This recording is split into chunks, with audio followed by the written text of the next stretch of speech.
got 4 new staff members, new ops guy, Eddie Losner, who played here back in the day before me. He's older than I am, and then was our ops guy under Coach Leclerc. New strength coach and Hunter Reeves, new athletic trainer, and Hunter Martin, new academic advisor, and Fallon Morello, and 27 new players. So definitely been some newness, some growing pains for sure, but like the group we have, like the staff we have, of course, and every day is a new day. Hold on one second. I'm gonna shut this door.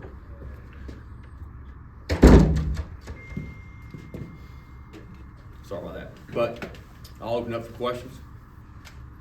Coach, with that newness, have you had to, I don't know, instill new patience within yourself, or like how is that process going? Probably certain days I've utilized patience, certain days I probably haven't, but definitely our coaches have done a really good job just coaching these guys every single day, and it's definitely made us better as coaches because we've had to probably look back and teach things that we haven't had to teach in the past at this stage, and that's okay. That's why we're called coaches. And the thing that I have a ton of confidence is the staff that we have coach our players the right way. We're super knowledgeable about baseball, and we'll get our guys where they need to be. As you went through the fall, I mean, what was that process kind of like as a coaching staff? How much of it is you guys having to do it versus having the players, have that commingling themselves? Well, we had to do a lot of it, but you also have some returners that are key players, but key leaders in our program with Riley Johnson, Jake Hunter, Dixon Williams, Ethan Norby, Jaden Winter, and other guys that obviously they've been here. They've seen us do things the right way for a long time. They've seen us win a lot of baseball games. So they know what it takes to win at a high level. So our players helped a lot as well. How is Riley coming along, health-wise after the starters? Yeah, Riley's good. We're protecting him a little bit. We didn't let him play in the outfield this weekend. He might play some outfield next weekend, but he'll definitely play in the outfield the last weekend of scrimmages heading into the season. But he's great, and it's just great to see him back out there. He hit this weekend, and just seeing him move around was awesome. Should we expect Dixon Williams at one particular position this year? Or do you think is he going to become kind of a utility guy because he's proven with the absence of Starr last year that he can play more than just third base, obviously? Yeah, I would think that you probably see him at different spots. If he played tomorrow, he definitely would play second base. But depending on how the pieces fall into place, I told our team this is we definitely have the talent to be successful this year, but there's more unanswered questions on who's going to play where, who's going to hit where, who's going to pitch where, all that good stuff. And we will not be the team early on that will be at the end of the season. Some of it has to do with health, but also just figuring out the pieces that we need to put out there on any given day. Just from what you've seen from practice, from a roster standpoint, what's the identity that you've noticed of this team just early on? We definitely don't have the identity that we're looking for yet, but we still have a couple weeks, and I think, like I said, it's going to be just a progression as you go through the season. When you have 27 new players, 4 new staff members, getting to know one another, learning our system, it takes time. It takes longer than any of the coaches would like at times, but at the end of the day, that's what our job is, and we'll continue to cultivate these guys and get them where they need to go. I've seen a lot of coaches step down in college athletics that are veterans, legends, because of the changes quite a bit. So how have you remained kind of motivated and into it and not just get completely fed up with the way things have gone in college athletics? The Riley Johnsons of the world, our staff, I get emotional because that's what keeps me here. But for me to sit here and say I like what's going on in college athletics, I'd be lying to you. So this place means a lot, but yeah, I'm not done yet. Not done yet, but when Tony Bennett retired, that really hit home to me because I think that guy's a class act. And I don't know him. A lot of people can talk the talk, but I believe that guy walked the walk, and he did it the right way. And I just respect him from afar, being a basketball guy. But I think you're going to see more of that because there's more things that the coaches have to deal with today than they ever have. And I don't care how much money you make, it wears on you. And I don't envy anybody who's coaching at a high level in college athletics today. And if you're on the outside looking in and you want to throw stones, hey, come live in our shoes for a little bit. I can tell you that, because it's a lot different. But we still have the right people in our organization, and as long as we can keep doing that, then I'm going to keep on being the head coach here. Speaking to the portal, obviously bringing in guys like Boucher, obviously some pitchers. I mean, how do you feel like those guys are kind of acclimating and becoming part of this program? I've really enjoyed the portal guys specifically. I've said this a lot publicly. I prayed about bringing the right people in, not the most talented. We have guys that are in that locker room that could have went to other places and got more NIL money. I want everybody to know this. None of our guys are getting rich here. We tried to cover the expenses of the guys that came from the portal. So if they were on 50% scholarship, we tried to cover up the rest of the cost to just get our foot in the door. But we don't pay players to come to East Carolina. We just try to make them be on a full ride, which, the rules are going to change, I guess, depending on what the ruling is on April 7th by this judge who has a lot of weight on their shoulders to make that decision. But the guys have really meshed well with our culture, and a couple of them specifically, I've just been really pleased with how much they came here. They want to win. They want to develop, whether they're a pitcher or a position player, and that's been cool to be a part of. Speaking of the newbies and getting so many new players in, it's a different process for you. Have you changed your approach on the team building? How's the offseason been, getting these guys together? I wouldn't say we've changed our approach. We've probably had to be more patient at times with guys, for sure. And I think we've had to be more of an encouraging coach than maybe in the past, because these guys, sometimes their confidence kind of goes with however strong the wind's blowing. The comparison game's real, especially this day and age of just a ton of social media. They look up at what somebody else is doing and think they should be able to do that today. The days of having walk-ons come in like a Joey Barini and a Justin Wilcoxon and developing under our coaching staff and, earning their time. I hope there's still a guy or two that'll be able to do that in our program, but just the way the world pushes you, they want to go somewhere else so they can get playing time, immediately. So, but I don't think we have changed a whole lot. I mean, look, the foundation of what our culture is will never change as long as I'm the head coach here.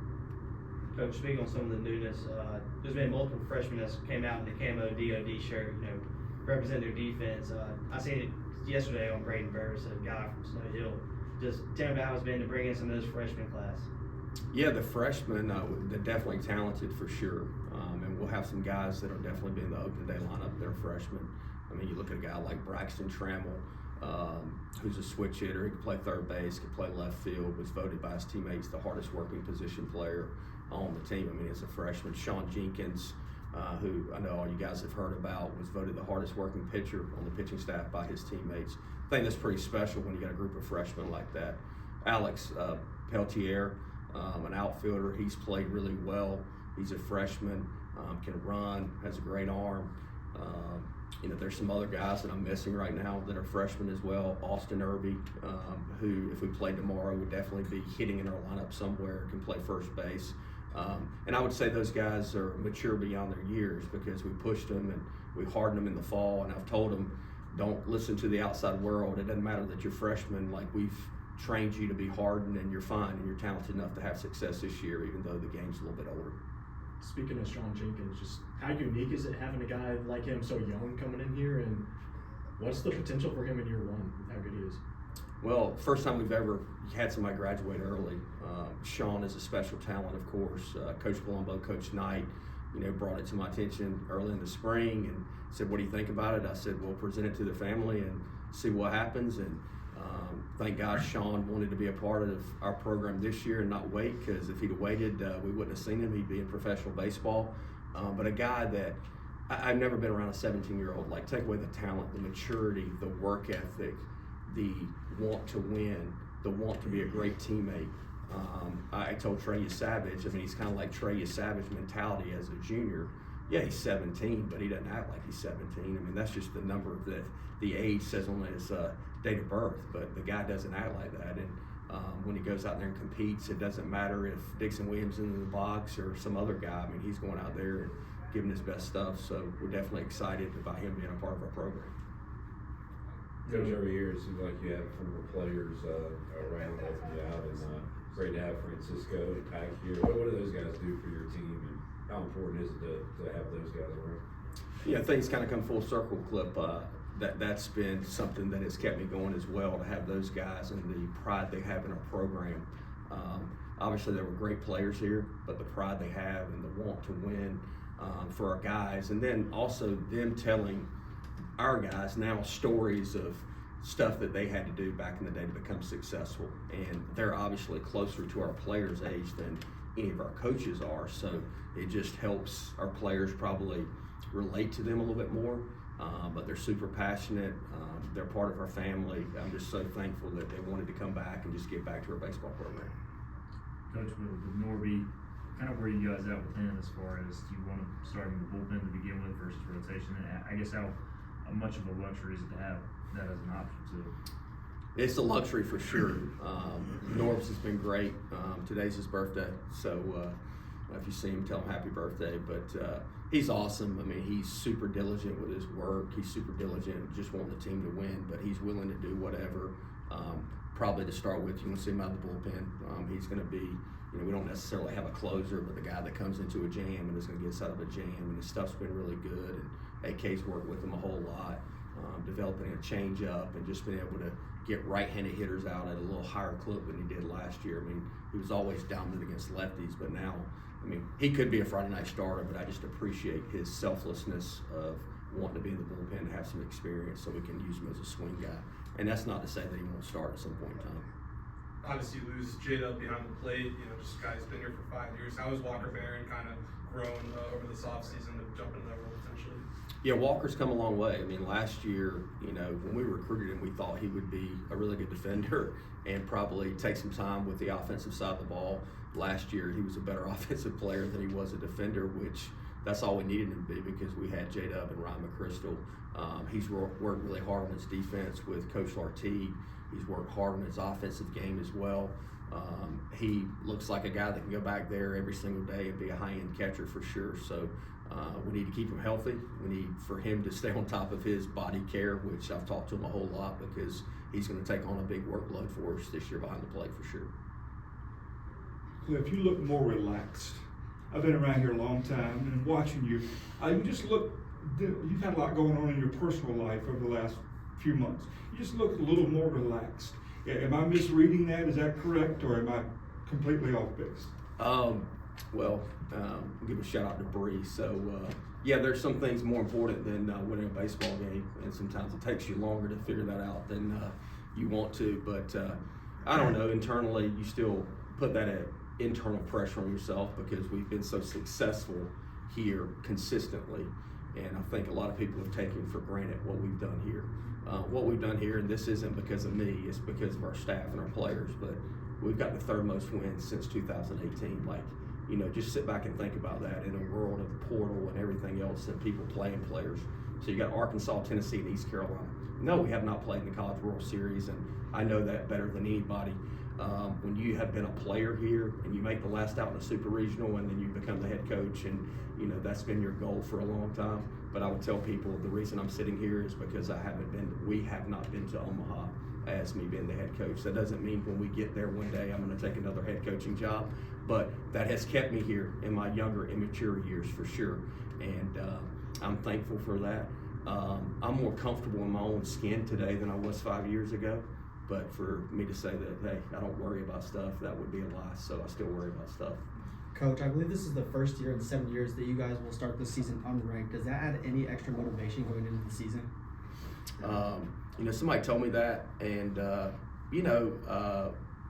me being the competitor, we've put together pretty good bodies of work for the past 7 years, like you said, and a little bit lack of respect, maybe, I don't know, but our players need to go out there and do the job. If they do the job, then it's not how you start, it's how you finish, and we've always said that. And there's been times when in 17, I think we were 7th in the country preseason, and we finished dead last in the conference. So you can look at it however you want to, but it definitely motivates me, and I'm sure it motivates some of our players as well.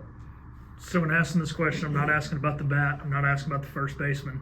I'm asking about the human being, Carter Cunningham. You're having to replace him as a leader on this team. Who is kind of stepping into that Carter Cunningham role? Because I feel like that's who all the other players looked up to last year. Well, I don't think you're going to replace Carter. I think it's going to take a couple guys. I think Parker Bird for sure. Parker Bird's a great leader within our program. Riley Johnson. The pride that those guys, and Parker's obviously been through a traumatic event, but the pride he has in East Carolina baseball. Riley Johnson, the fifth-year guy, the pride that he has. And I'm just talking about the position player side because you talked about Carter, but those guys for sure. And then you've got guys like Boucher, who's a first-year player. I mean, the guys from Greenville, like, he has a lot of pride in ECU, even though he's been here for like 6 months. Dixon Williams as well. So there's definitely guys out there that care a lot. And when you have that, then when you have issues, man, they're going to figure it out. And I have a lot of confidence. Any rule changes you know of, or added emphasis from umpires this year? Anything you know about going into the season? Well, I'll let AK talk about the pitching side of things because he's super excited about some of that stuff and checking for foreign substance and stuff. It's just, to be honest with you, I feel bad for umpires because they have so much on their plate now with the 20-second clock, new base, got to check for foreign substances. We had a scrimmage yesterday, and Wilson Rayner's like, "Hey, can I just practice doing that because I've never done that before?" And we're like, "Yeah, for sure." So it's just a lot of newness, and I know they're trying to make the game better. For me, I wish they would have just gone to the bigger base, like professional baseball, because that's going to happen at some point in time, because that's what we always do is we follow the pro game at some point in time. So it definitely has some newness for the first baseman. Obviously got two bases over there. You have to use the white base just on a regular routine ground ball, but if it's strike three and it kicks to the foul line, the first base side, you can use the orange base. So it's just different stuff. And then one of our players the other day didn't hit the orange base, so you would be out, if you don't hit the white base running through there. So, or excuse me, they did not hit the orange base, they hit the white base, so you'd be out on a ground ball. Looking at the outfield, Riley's in center, but kind of who are some other candidates to fill out the corner spots, and how confident are you in those spots as well? Yeah, Keenan Bowman played really well in the fall, and he's continued to do that in the spring, so you can see him in left or right. I mentioned Braxton Trammell, he could be out in left field as well. And right, Alex Peltier could be in right field, but he can play all three spots. Davin Whitaker could be out there. You could see Dixon Williams out there on any given day. So we feel confident that we have the bodies and the talent to be out there. Just be new faces out there. Coach, the turf has been a popular topic on social media. I don't know how much you pay attention to that, but just I actually haven't been on social media other than put my devotionals out. So I have not checked in on that. So. Well, it's just kind of, obviously you had to redo that area. What kind of led to that and then doing it down the line as well? Well, we got it done initially right before the season started at 17, and then you just got the wear and tear of just dirt, washing off into that area, especially behind home plate was probably the worst look. I had several donors last year. Hey, how do we fix that? How will you make it look better? I was like, $400,000. That's how we fix it. So thankful for John Gilbert and the donors doing that for sure. But we just decided to turf home plate and then the baselines just because it just helps maintain the field. I'm a traditionalist. I like the dirt, but I didn't want to get an entire turf field, which that would have been a lot more money than $400,000. But that's what we did.